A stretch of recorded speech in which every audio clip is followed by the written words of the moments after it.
Hello, everyone, and welcome to the Literacy View. We have a back to school special for parents, and this episode is going to be called Parents in the Dark, because that's what it seems like when we read different articles about what's happening. There was an article that came out last year in Time Magazine, August 2023, by Jenny Anderson, entitled Many American Parents Have No Idea How Their Kids Are Doing in School. And then most recently, there was an article in the Tennessean, and it was entitled Education Advocate Sonya Thomas, Nashville Public Schools Have a Hidden Literacy Crisis. And that was by Andrea Williams. And that article was about Sonya Thomas, who we know from social media, who leads one of the leaders of Propel. Said Black parents are almost always left out of these important conversations and continue to get decisions made for us instead of with us. So we have Irene Daria here with us, who wrote a book entitled I Didn't Believe Him. And this was about her son. Her son told her that his school wasn't teaching him to read. And she said to trust his teacher. And that's what this book is about, how parents are in the dark. So Irene, she now is a tutor and obviously an author. And she also has workbooks available called Steps to Reading. And she designed these because her own son, Eric, was struggling and she just didn't know. And as some of you know, I wrote books for parents as well. That's right. If only I would have known. And this is actually going to be republished this year. So I'll be talking about this. And this was written because after I wrote this book, Failing Students or Failing Schools, A Parent's Guide to Reading Instruction and Intervention, parents said to me, boy, this was great. If only I had known. And they said it as if only I would have known, just mourning why they didn't have these answers. So today we have a parent who actually wrote her own book about her story. So our books are very compatible, and we can't wait to talk about this using the articles to ground the conversation. So Irene, welcome. And I'm going to start off with a quote from the article about Sonya Thomas. Both articles were fabulous, but this was the quote from here, and it was, I do this work because I never want another parent to feel the way I felt when I realized my son was not getting the education he needed and he deserved, she said. When parents are in the know, they take action. I believe parents aren't taking action because they just don't know. Clearly, that's how my title came to be, and you have your story. I didn't believe him. So tell us a little bit about how that quote would resonate with you. Sonya's quote? Yes. Completely. It's why I do the work that I do, because I don't want any other family to go through what we went through. It was just heartbreaking for Eric. It was terrifying for me because the more, I worked with him on phonics, and at home he made progress, and I would go to the school and say, I wish you guys would teach him phonics. And the more I asked them for their help with phonics, the more they said something must be wrong with my son, right? And not with their teaching. it was just like a year that no family should ever have to go through. And I feel like we narrowly escaped a train wreck only because the only reason I eventually did believe my son, like, can you imagine at 5 years old, he came home and said, "Mommy, my school isn't teaching me to read. They tell us to look at the pictures and guess what the words are. And that's not reading, Mommy. How do you read?" 5 years old. And I told him to trust his school because his school was so well regarded, had such a great reputation. And an entire year passed. And too much a story to go into, but an entire year that I didn't believe him and thought he was reading. He was bringing home, and this is pertinent to the Time magazine article, he was bringing home fabulous report cards, great grades in reading. And he was bringing home little pattern books. His little body was stiff as cement when he read them, but he seemed to be reading them. I had no idea that he'd memorized them.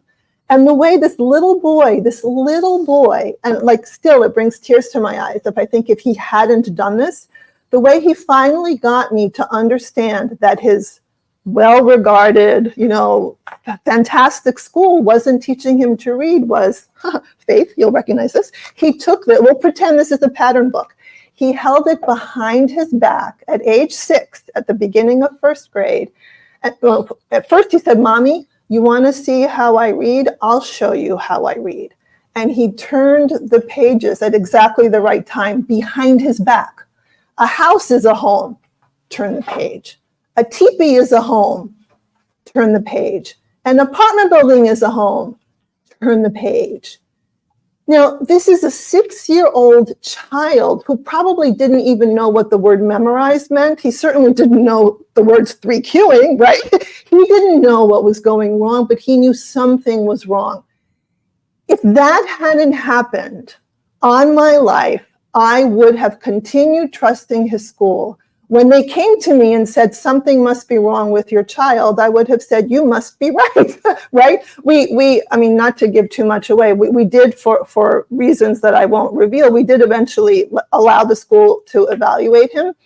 But I would have, just a little hint, for a child to be labeled learning disabled, what you need is a discrepancy between scores, right? You need a high IQ and a low reading level. If that happens, the child can be labeled learning disabled, even though there's no learning issue with a child.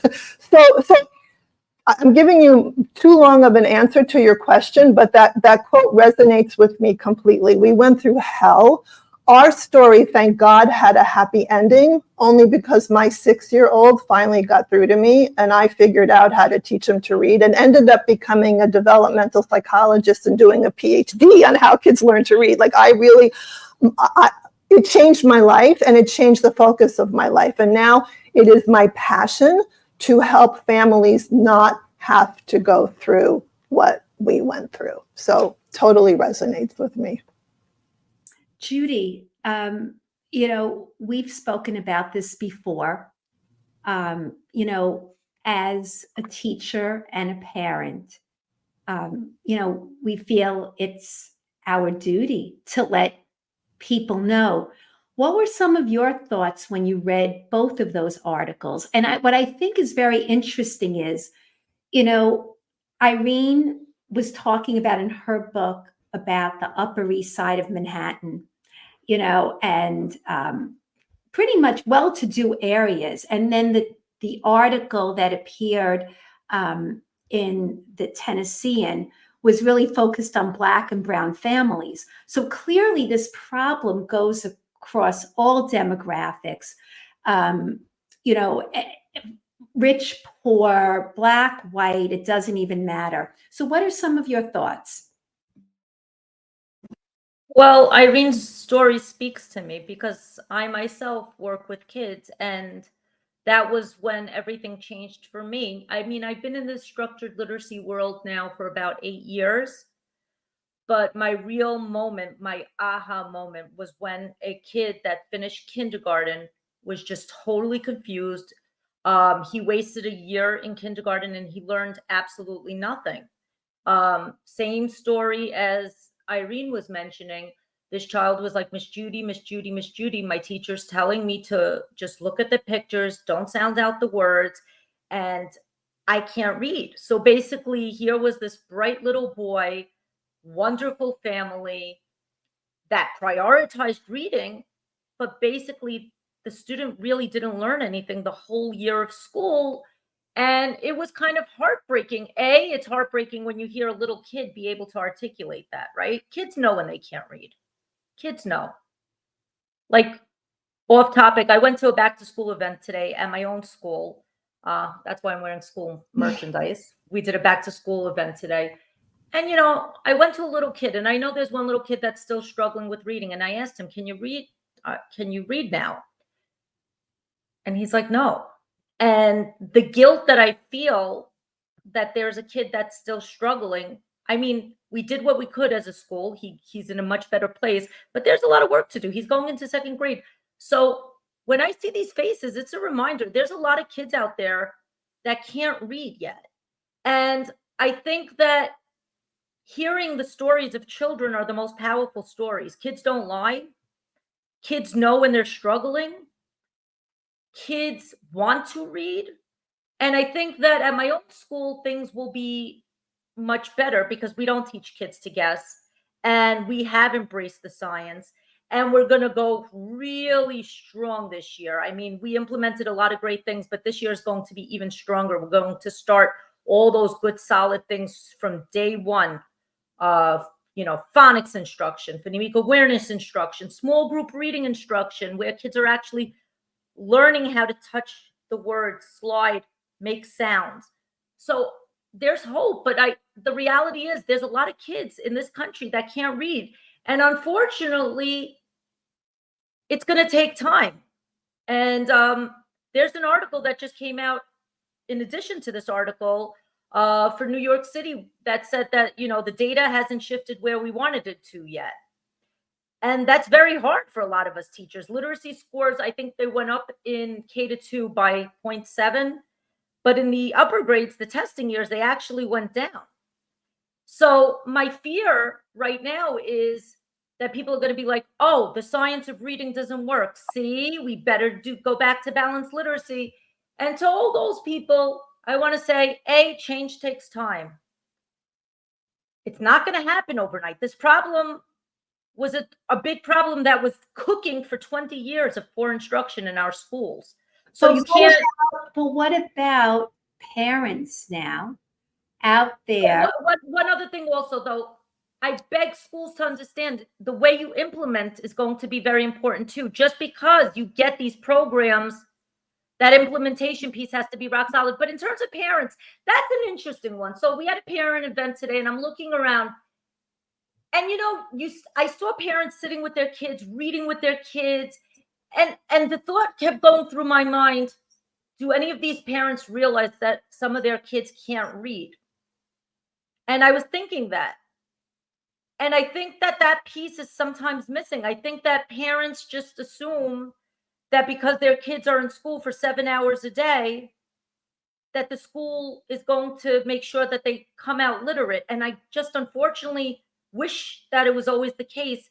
But I think that, based on the statistics, based on what I'm seeing, there's a lot of kids that are still struggling out there. And I'm sure that you see the same thing, Faith. Faith is busy every second. I'm like, Faith, can we record the literacy view?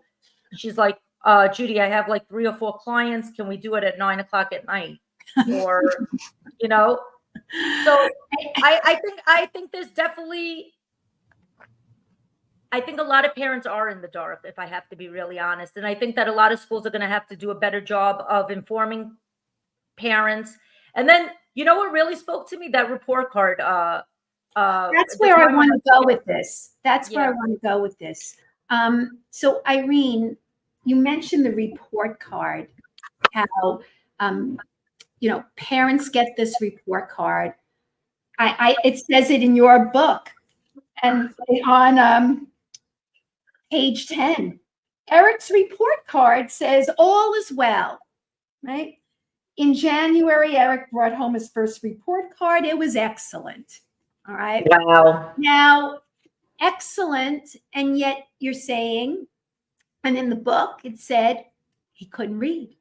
So, and then these articles, like in Nashville, 78% of Nashville parents surveyed believed that their kids were on grade level. What was the percentage, Faith? Remind me. 78% of Nashville parents surveyed believed their kids were reading on grade level. Yet, less than 20% of Black parents, Black kids were able to read on grade level. So there's a real mismatch between the report card and what's really happening. So what are your thoughts, Irene?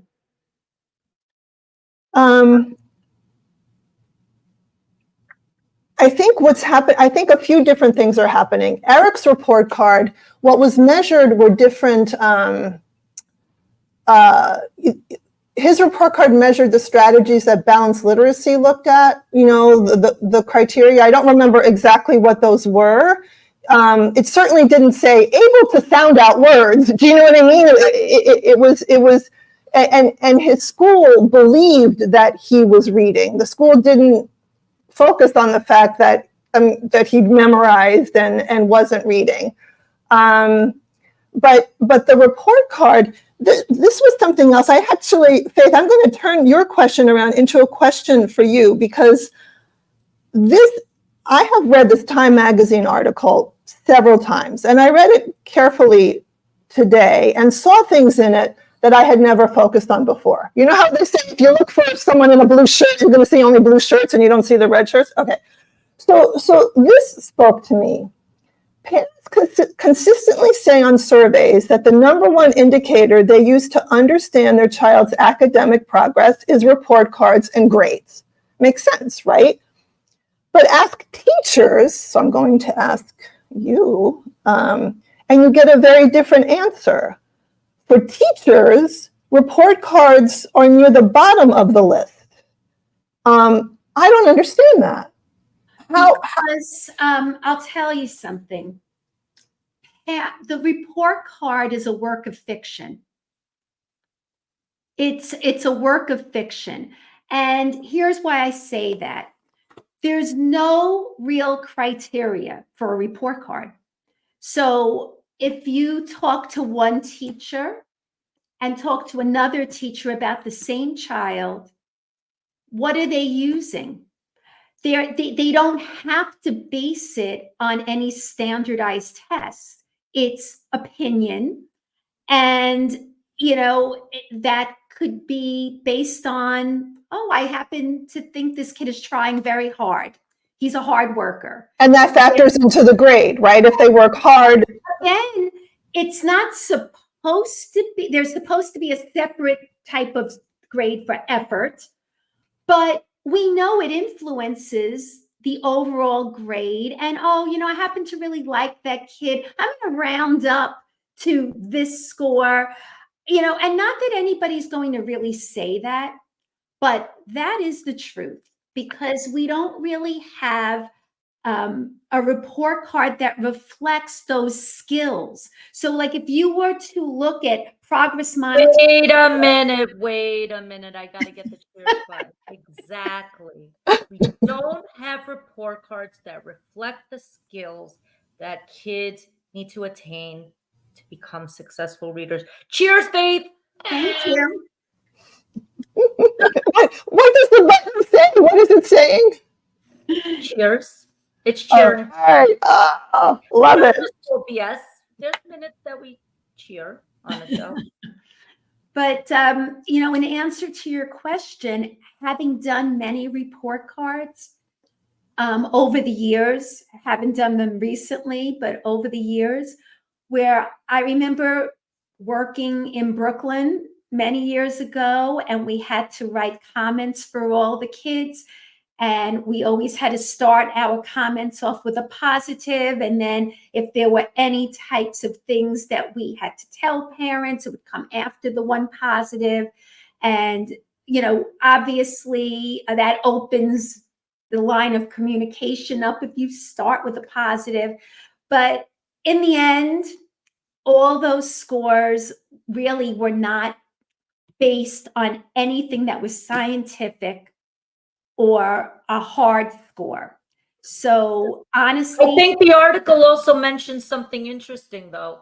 I think one of the articles mentioned that, for teachers, as educators, we're very often blamed for things. When things don't go right, when implementation doesn't go well, whose fault is it? The teachers.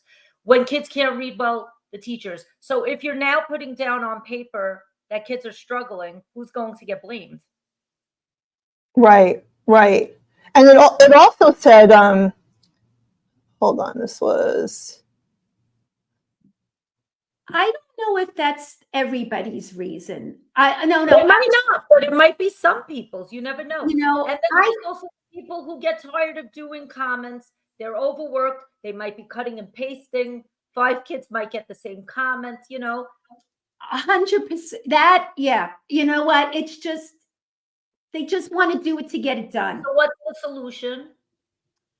I think report cards need to be revised. That's number one.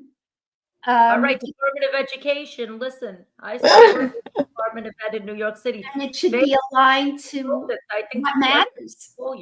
You would do a great job.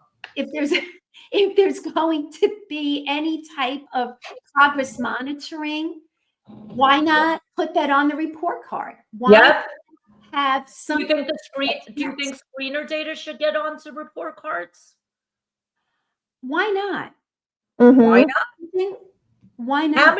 How many parents even get information? So now in New York City and in some other places around the country, they're doing screeners. Now I'm seeing some shift in the suburbs where I live in Connecticut, where parents are getting screener reports. I get text messages the second the screeners come in. The parents aren't getting enough information about what those screeners mean. They're trying to figure it out. I think they're understanding a lot of these screeners have color codes on them. Red for red flag, green for doing well. But I think one of the other things that needs to happen is that we have to start giving parents information and having workshops on what does this data mean? What are we looking for? What are we teaching the kids? What is a scope and sequence in terms of reading?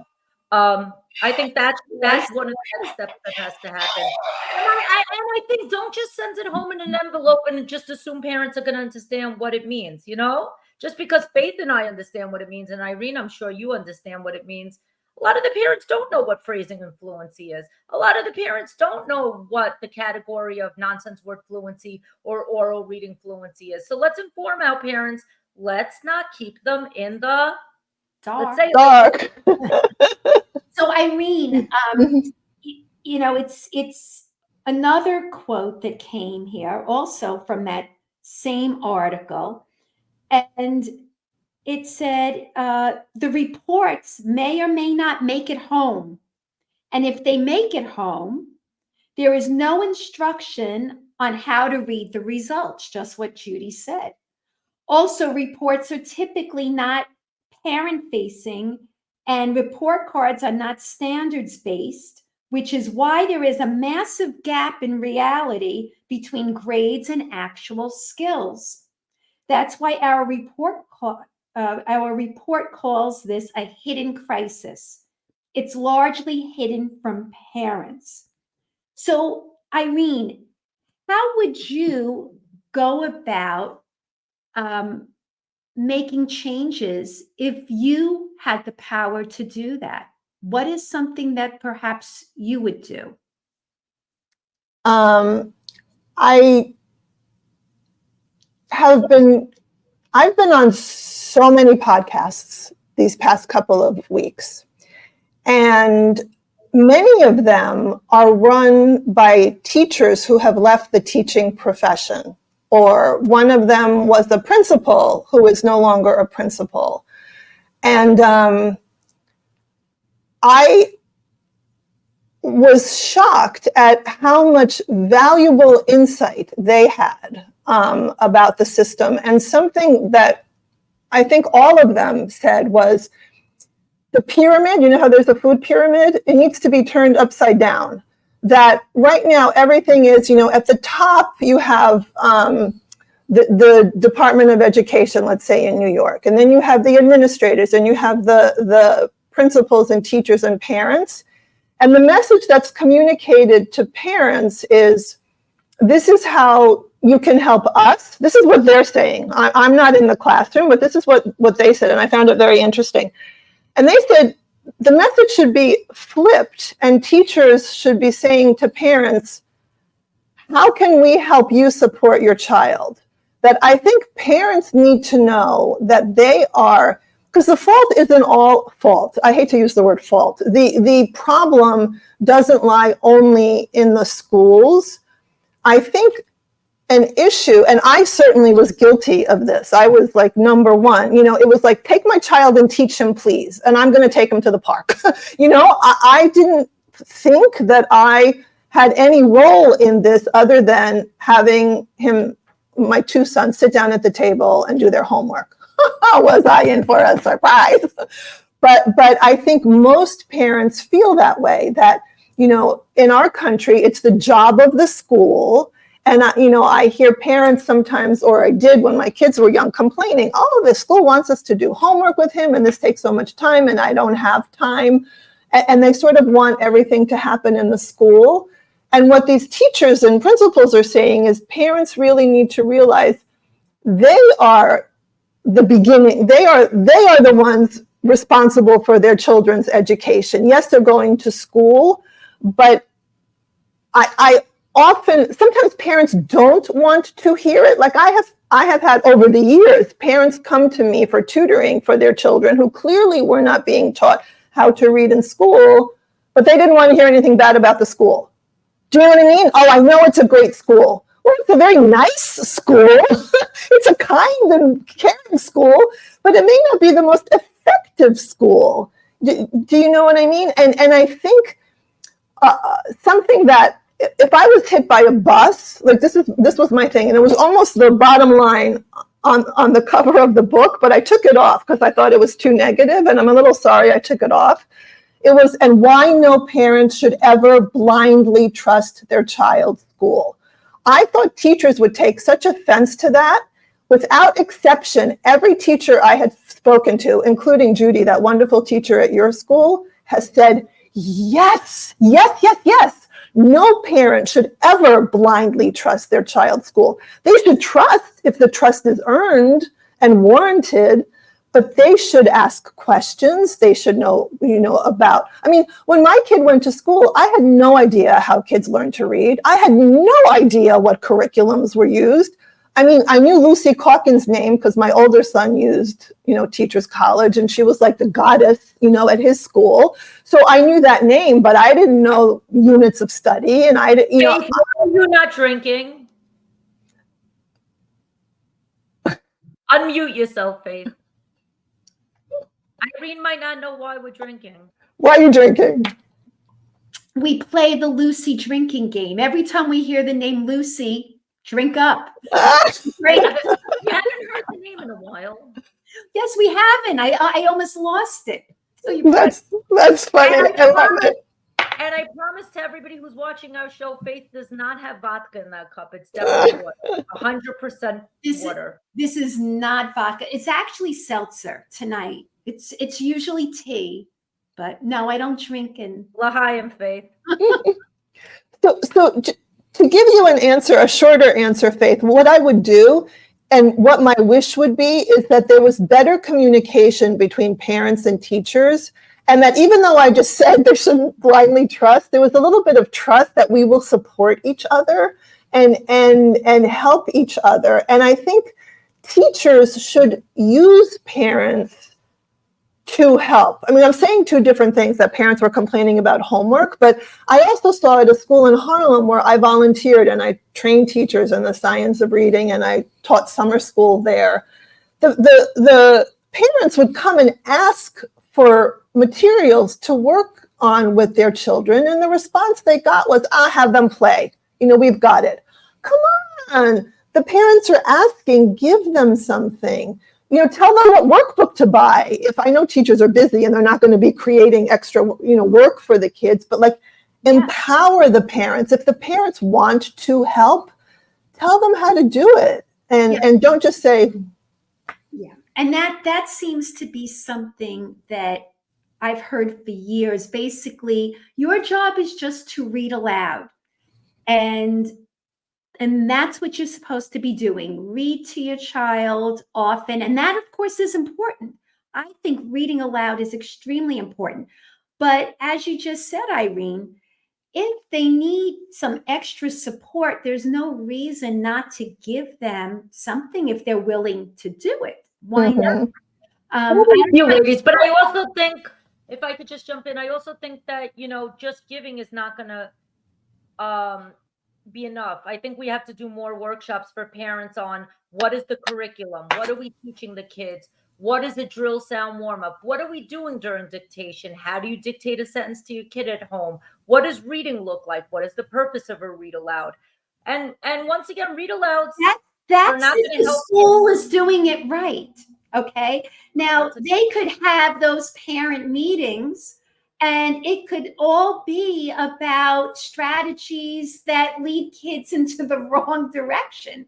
Because I've been to those too, where schools have these parent, meetings, and Yeah. they speak to parents and they're encouraging kids to do a picture walk, Exactly. and do all the And that's the reality. Is even somebody like me who has been in the education field for 28 years, I used to be the queen of picture walks, and I really regret it. I used to write picture walks and books, and so that you're I had doing my what you were told to do. I mean, right. and I But think that's what we all have to realize. But don't you think most schools are shifting faith in the country? No, Not yet.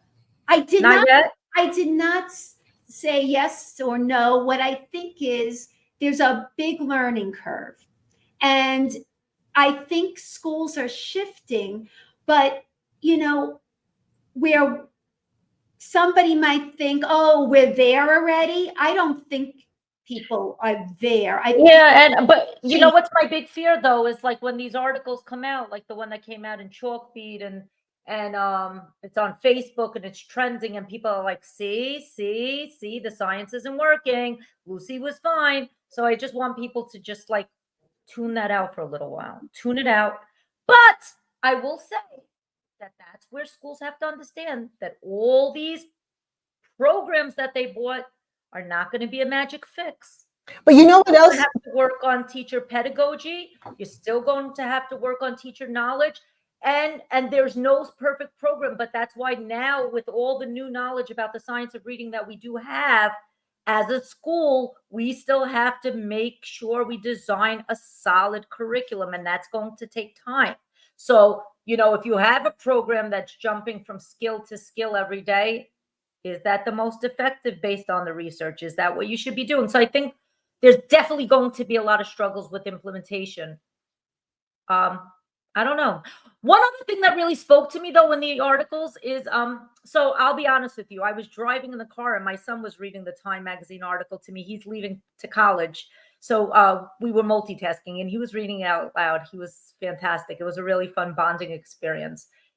But there was one part in the Time magazine article that spoke about that there was a teacher that was texting parents frequently with feedback about how students were doing.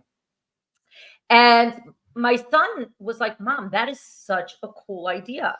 He said he himself would get like, it would be report card time or the end of the final quarter in high school, and he would be told he's missing 30 assignments. And he's like, I may have been more successful if the teachers communicated more frequently, even with me as the student, weekly and in a timely fashion. So I think that timely piece is very helpful too. And I think the feedback piece is very helpful. And I think the important part of like telling parents how kids are doing is we have to move away from saying good job, bad job. We have to start getting really specific. What is a student doing well? What is a student struggling with? And providing parents with the knowledge of what are actionable next steps that they can take to support their child. But the thing is, the teachers have to know those actionable next steps also. And that's why I beg principals, when you're developing professional development, let's get it right. Let's not waste teachers' times. Well, Irene, in your book on page 60, you said here, trust us, the principal said to me. If there is a problem, we will find it and we will fix it. I want parents more than anything to take a deep breath and trust us. There's no need for you to worry. He's only in first grade. Reading is developmental. He'll read when he's ready. We'll keep an eye on him and see how it goes. Well, that's BS. If I ever heard BS. Well, get your BS button out. That gets a big BS button from me.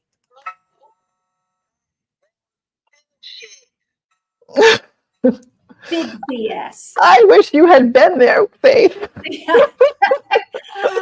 Irene, Faith is planning to market these BS buttons so parents can take IEP or PPT meetings. So the second that they hear this BS at meetings, when are we going to sell them? Well, all I could say is that principal's comment was real BS.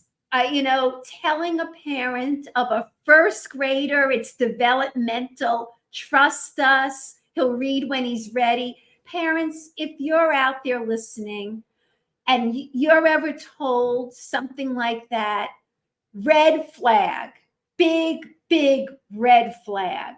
Irene, what do you think about leadership in terms of how they handled your situation?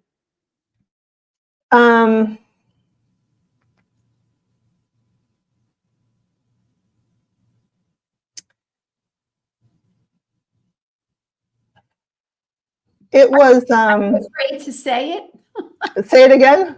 Are you afraid to tell us? No, I'm not afraid. I'm not afraid to say it. It's funny, people say to me, "Aren't you angry at the school?" And I'm not. It's funny. I'm not, and that's why there was that big pause, because they were doing what they believed was right.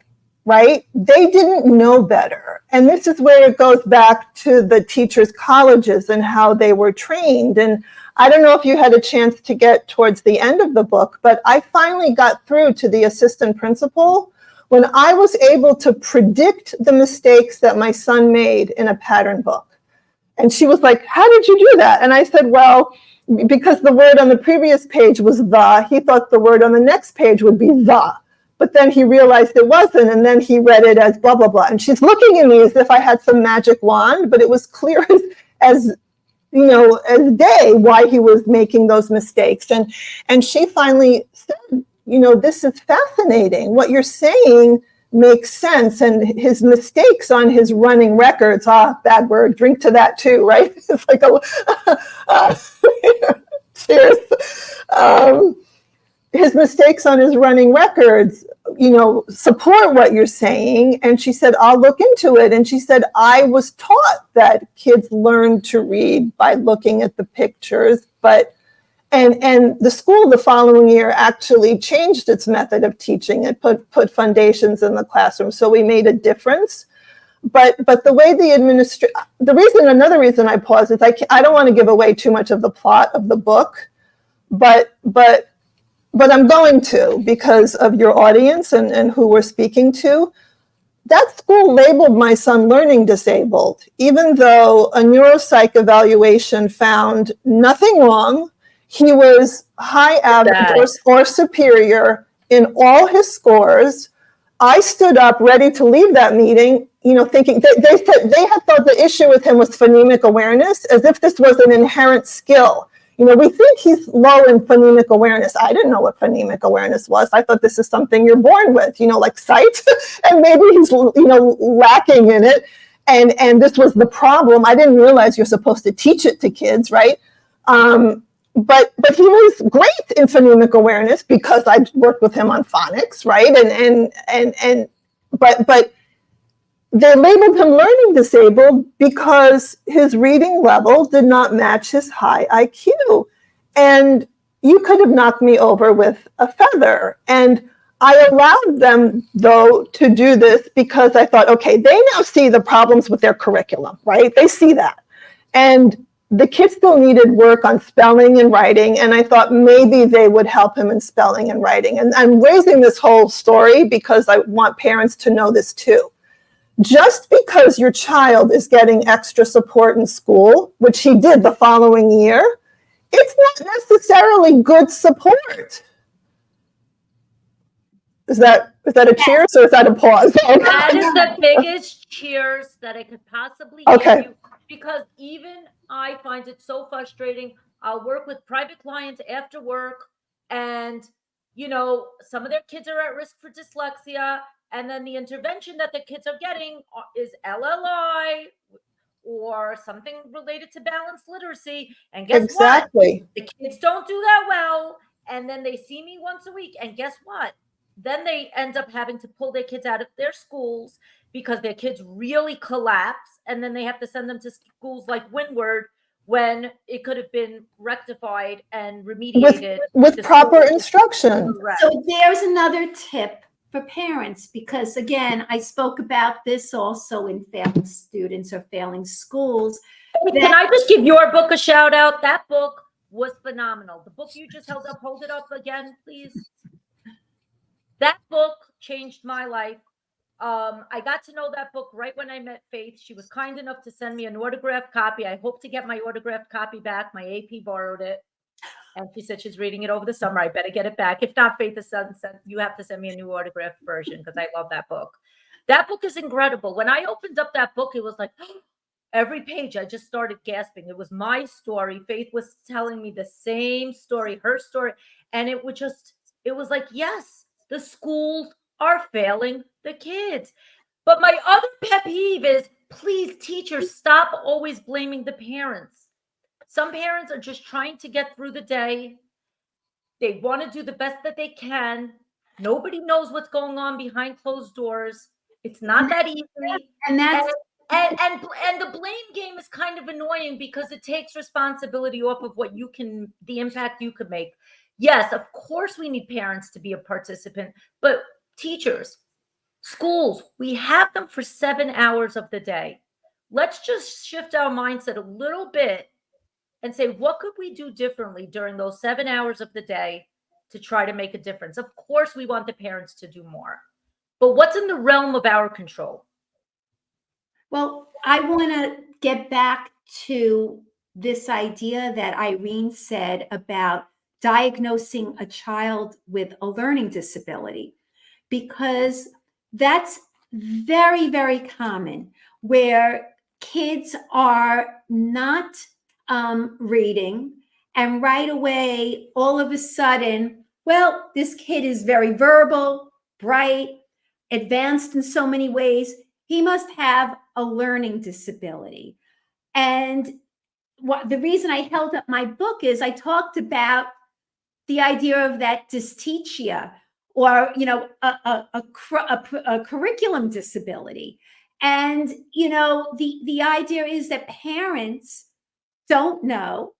And Irene, I'm sure that it didn't make sense to you when you're hearing this. You know your child, but like you said on 96, and I did read your book, Irene. I have tabs all over it.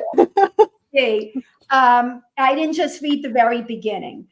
And so you said, I remembered how horrified I had been when, after I had recounted what I witnessed in reading workshop, a fellow school mom had wondered whether a lack of teaching, as opposed to an actual disability, might have caused her son to be labeled learning disabled. At the time, the thought of that happening to a child had been too horrible to contemplate. And now it was happening to mine. And so this happens. This happens all the time. And I've seen it. I've worked with kids as well. And I usually could tell by how quickly the intervention works. Usually when kids all of a sudden given the right type of instruction, they move quickly. They really move quickly. And then the ones who have real language difficulties, working memory issues, recall. Usually they take a lot longer, and therefore there are other types of things that can exacerbate the problem, and where maybe there are other things, but the ones who pick it up once they're given the right instruction and they move and they quickly could handle it, it's not an LD. Definitely not. Irene, Dosage comes into play though also. I think like even though the right treatment may work well for some kids and you could see that spark quickly, I think, if it doesn't happen in school every day, just because you see a tutor once a week, it might not be that quickly. Like for instance, I'm working with some kids, and for some kids, in my experience, decoding, even if you work on it consistently for a while, still takes a while if there's not a lot of practice. So I know, Faith, a lot of your clients, you give them practice materials and they have to do stuff during the week, because just that magic half hour or 1 hour a week for most kids that I've worked with, especially if they, have been either have issues or there's been dyslexia, that practice piece really kicks in, because decoding words for some kids it is much quicker than others, but with some kids that I worked with, it takes a little bit more time. And especially, what I'm seeing is some kids like took a big break over the summer. If it wasn't really rock solid, we might need to give them some more intervention or some more practice once the school year starts to get them back in place. Once they're solid, they'll fly. But for some kids, it still does take a little bit of time, even if there's good teaching. So, as I'm also looking at your book, I tagged page 258. You see, I did read it. You did, Faith. Thank you. We got to give Faith a sticker. Yeah. I want to ask you about this. You were thinking that perhaps politicians. No, I want to talk about that. That politicians might have, had some idea that some of these things were happening by design, and they looked the other way. What are some of your thoughts about that? You mentioned Bloomberg and Klein at the time when you were, had your child in the school system.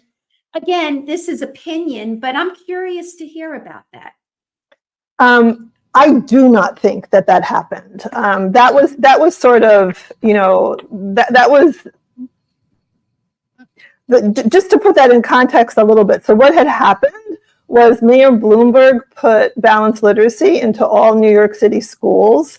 And soon thereafter, the school chancellor's newly appointed deputy school chancellor, Chris Cerf, had just given up stock worth millions of dollars in Edison Schools, which was a private company that ran after-school tutoring, and his shares of stock in the company were worth $6.7 million. And this was one of those conversations you have with your husband, like, oh, wow, this guy was making so much money. Is it possible, that they messed things up in the schools on purpose so that they could fix it in these after-school tutoring programs? Because how is it possible that, it's so bad in the classroom and then you're being paid money to fix it afterwards? But certainly Bloomberg and Klein were not being paid any money for that. And I really believe that both of them meant well. Joel Klein now is all for systematic phonics, and Bloomberg had been when he was elected mayor, and they made the mistake of delegating to people that they blindly trusted. You see, blind trust is just bad. Then I think what I was hoping would come out here. And then I think exactly what I was hoping. Faith, it continued with Carmen Farina, balanced literacy again, even though I think there were people that knew that phonics was necessary. They went hard. But then I have to say, and I say it on every episode, I got trained in reading recovery during 2013 when Obama was president and Biden was vice president. Why did that happen? Was it? I would hope that the intention was good. I think that people thought that that was what was best for kids, but I still don't really understand, because Faith keeps talking about reading first, reading first, reading first. So how did we just get it wrong? I mean, why did I get trained in reading recovery? I still have no regrets because I think that I did learn a lot.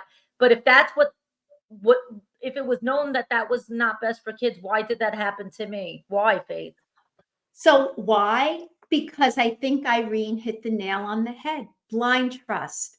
So I think that people go by reputation. We see it here in school districts, right? One school district adopts a program. Oh, that must be pretty good. I'm talking about like units of study. Lucy. Here we go. So, and then, oh, this district, this is a highly regarded school district.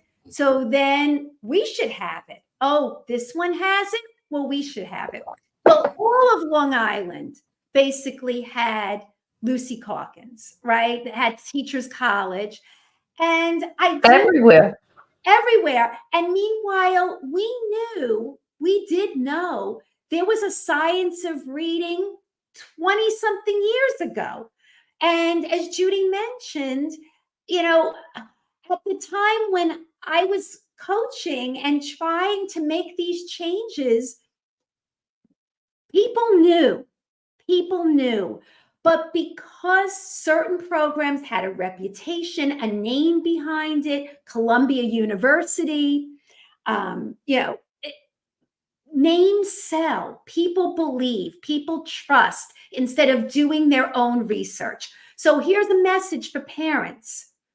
Do your research. You have to always ask questions. Do your own research. We would hope the schools also do their own research.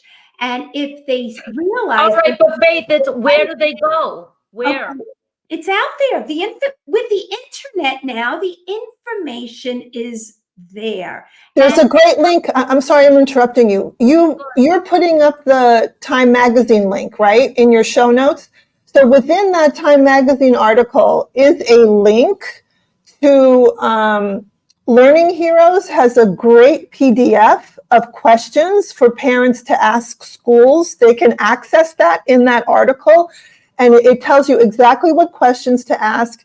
It has a link to Ed Reports where they can see the math curriculums and the English curriculums rated by Ed Reports. So it is a gold mine of information for parents. So that link that you're going to put up is where I think parents should start, because again, look, I think that the information is out there. Certainly, our books that we've written include a lot of information as well.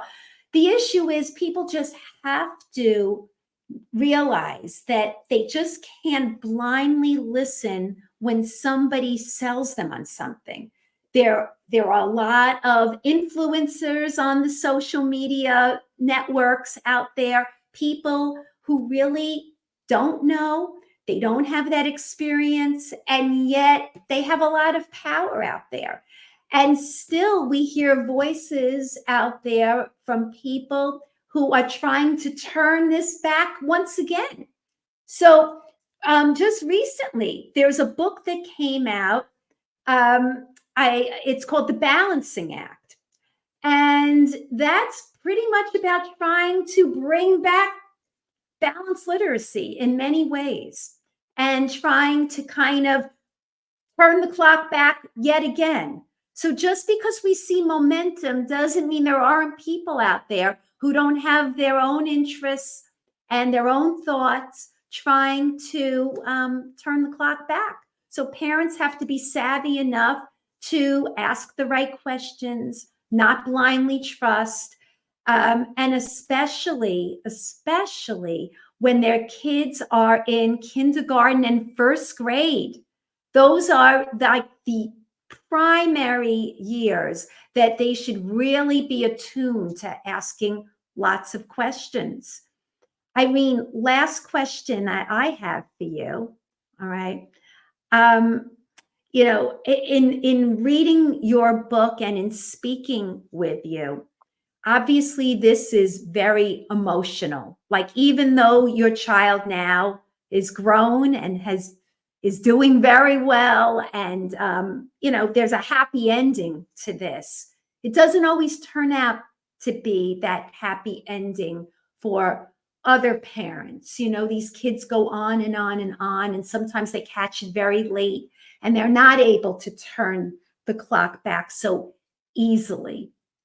My question for you is, what do you think in terms of grassroots? What can parents be doing to support each other so that they don't feel so alone, and that this message is getting out there in a big way, other than obviously reading these books? We hope that people listening will read. But what about like just grassroots movements? You have any thoughts about that? I'm not sure if that could happen yet. Like, my plan for this coming year is to hold workshops for parents, but I find that the grassroots movements, I don't see that happening yet, because so many parents really aren't aware. Like, even, I'll give you an anecdote. I sort of don't have an answer for that question, but but I'll tell you a story why I don't have an answer for that question. Parents really do trust their children's school, right? I have a little girl coming to me for tutoring. She's coming for math enrichment. There's absolutely no issue with math, but the father has a PhD in physics, and he knows how important math is. And she comes for math enrichment. And I said, let me check her reading. Oh, she doesn't like to read. I hate reading, she says, doesn't like to read. And he doesn't want her to do reading with us because she likes coming to us, and he wants her to keep coming. So he's working with her on reading at home. And this is what's happening in the school. The school uses Lucy Calkins' revised curriculum. So it is teaching phonics in kindergarten, right? They have the little decodable readers that Units of Study now comes with. They do that in kindergarten. But what they are sending home are the pattern books for the kids to read for homework. And she hates reading them, right? And the parents are trying to have her memorize all these words, like apartment building. Hello. So this kid is inundated with words. So you have these very well-intentioned parents, right, who you think would be part of a grassroots movement. I had to practically stand on my head to get this father to listen to me. And I gave him printouts from UFLI. They have those decodable passages. And they used my Steps to Reading workbooks with her. So she knew how to decode, but she was losing that. Now that she was in first grade, that phonics, they do foundations in the classroom. I have kids from the same school. Listen to this. This little boy comes to me, right? And he can tell me, I learned this, I learned short vowels. This is the first grader. I know short vowels, I know blends, I know digraphs. He's using these words. I know R-controlled vowels. This is an R-controlled vowel, right? He points at it in a book. But what's in his baggie that he brings home from school are the pattern books. And so I just want to stop you right there. That's another tip for parents. If they're getting phonics in their classroom and coming home with those level pattern books, red flag, parents. Red flag. And the father like didn't want to believe me until I played him. Sorry, what? I feel like it's a dating show. We keep talking about red flags. Everybody always talks about red flags in dating. We're talking about red flags. That would be a fun episode, just generally red flags in the classroom or in education, Faith. But just to sum up, I played him a video of his daughter struggling through a leveled phonics assessment. And only then did he realize, oh, there is a problem. But you have that blind trust again, and he trusted me too. But and then he thanked me so much. But parents you don't know what you don't know, right? It's like that wonderful article on Sonya Thomas. She also says if parents know, they take action. They form their own grassroots movements. They don't need us to organize them, but they don't know until often it's too late, or they have a little kid who very sadly says, I hate reading. But I think that, it also comes down to, like, we did an episode with my friend Izzy and Trey Hadrick. They're both African American. And I think that, the reality is, and I don't know if I've seen a big shift online, is I do see a lot of white suburban moms or city moms speaking up, but I don't see enough of that in minority groups. And I hope that I would see that more.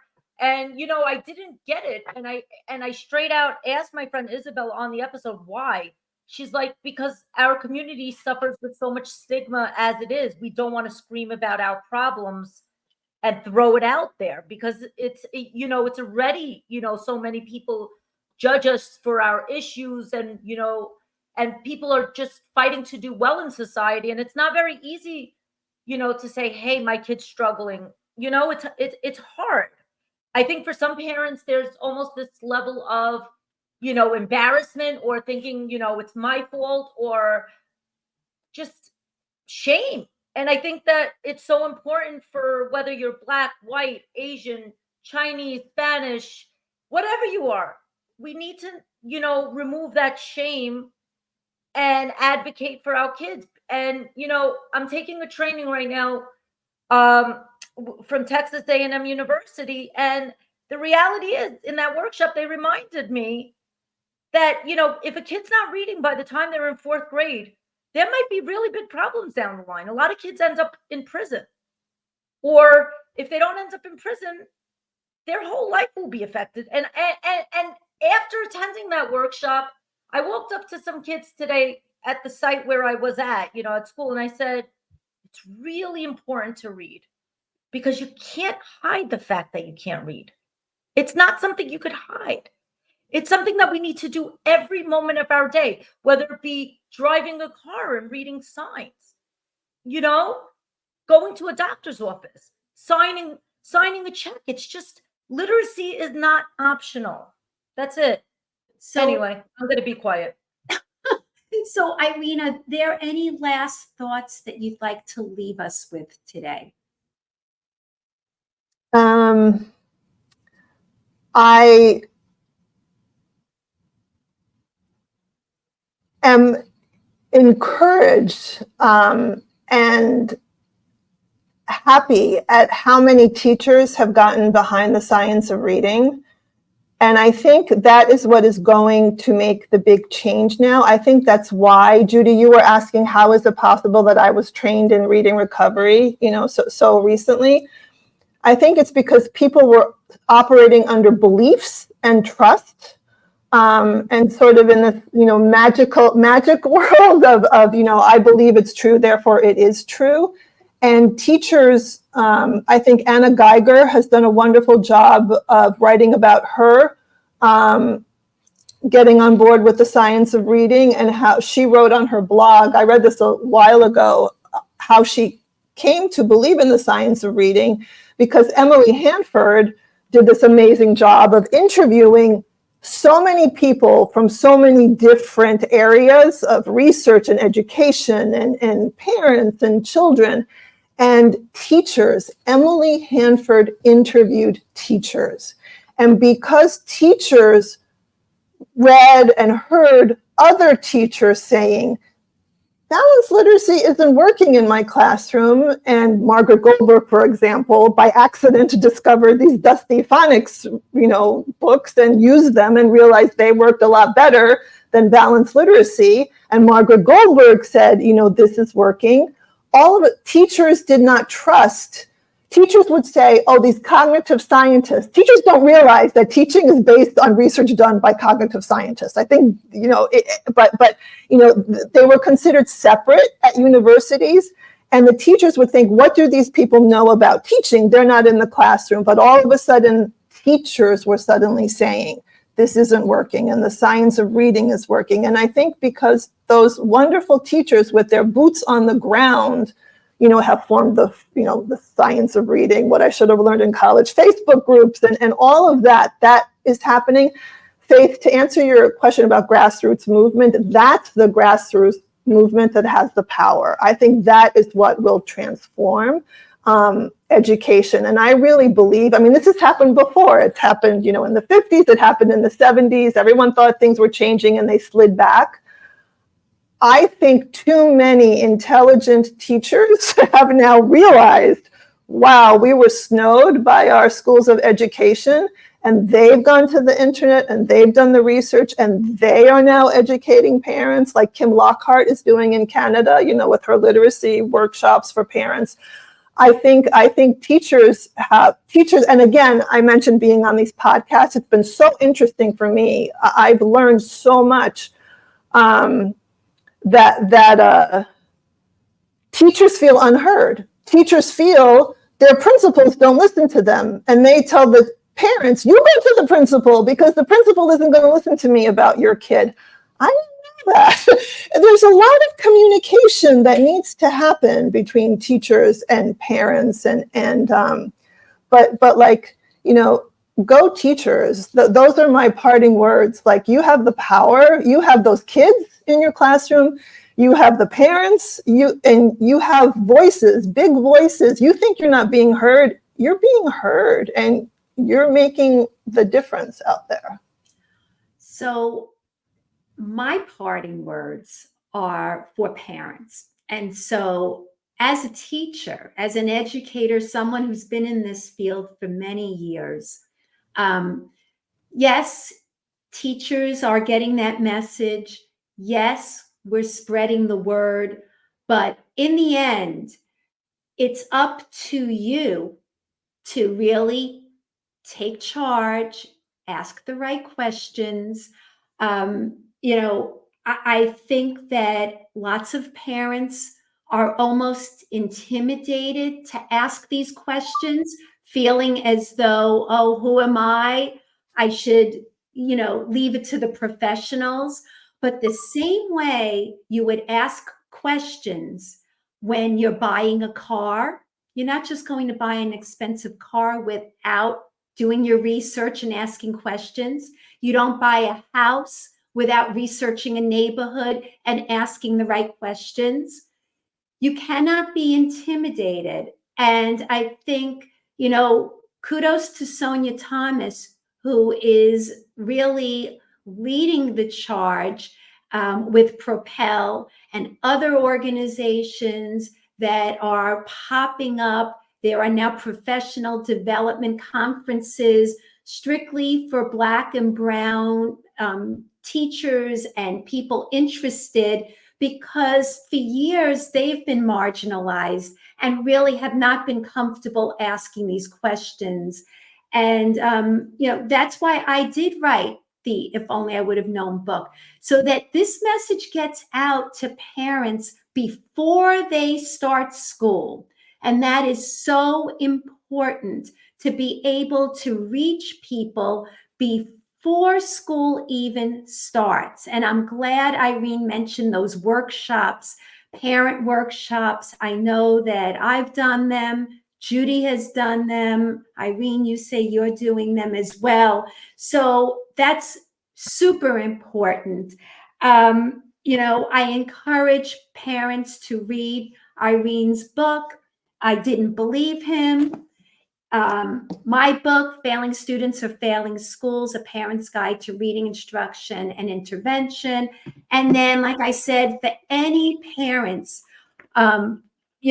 if you have a child who is in preschool, somebody who librarians, anybody in contact with young children, pediatricians, preschool teachers, I encourage you to read this as well. If only I would have known. It'd be a great book to buy for parent workshops, to even, if schools have budgets, purchase these books for your parents. Yes. And start those book clubs, parents, with these types of books.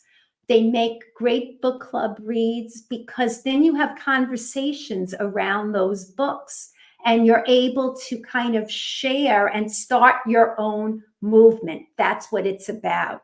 Judy, any last thoughts? No, thank you, everybody. Wrap Thank it you, up. Faith, for being here. Thank you, Irene. And we're Thank you. changing lives one view at a time. Thank you, everyone. Thank you. Thank you.